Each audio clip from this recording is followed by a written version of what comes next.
আসসালামু আলাইকুম বন্ধুরা, আপনারা কেমন আছেন? আমি তো আছি পালা, অত বেশি বেশি বালাউলা নাই। দিন দিন টেনশন টেনশন আর খুব একটা গুরুত্বপূর্ণ কাজে গেছিলাম আমার পিসি শাশুড়ির ঘর। তারার এখানে যাওয়ার পরে ভিডিও করতাম, যেন খুব সুন্দর বাড়ি উড়ি আপনার ধরে দেখাইতাম। এটা তো আমার আর খেয়াল নাই।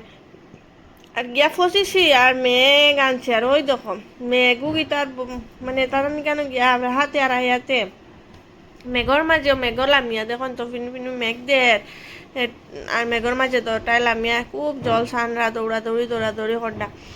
আর মানে অত টেনশনের মাঝে দিয়ে যে আমি ভিডিও করতাম, এটা তো আমার আর খেয়াল নাই। পরে তারা ইটা দেখিয়া হই একটু তারা এটাও দেখাই, আর কিছু পারি না পারি, কিন্তু এটা তো একটা স্মৃতি, এটা তো রাখতে লাগবো। এর লাগে আপনার তোরে দেখানিত লাগছে হই একটু করি।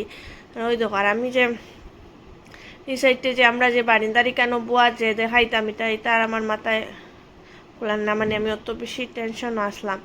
এর লাগে তার মাথায় খোলাইছে না, খালি তারা এটাই নো দেখাইছি যে তারা দেখো কিলা মেঘন মাঝে লামিয়া দোটা কিতা খরা তা সীমা ছাড়া মেঘু বেচান ডাকি আর আওয়া আওয়া তারা দিদায়ও ডাকি তারা আও তুমি না ইয়া কেন গড় রুমের মধ্যে আমরা চা খাইয়া শরবত খাইয়া মিষ্টি খাইয়া কতটা খাইয়া যেন তারা কিচ্ছু একটা না খার না মেঘর থেকে উঠি আর মেঘ থেকে কিনা উঠেন না আর খাওয়া খারও না কিচ্ছু। আসসালামু আলাইকুম বন্ধু।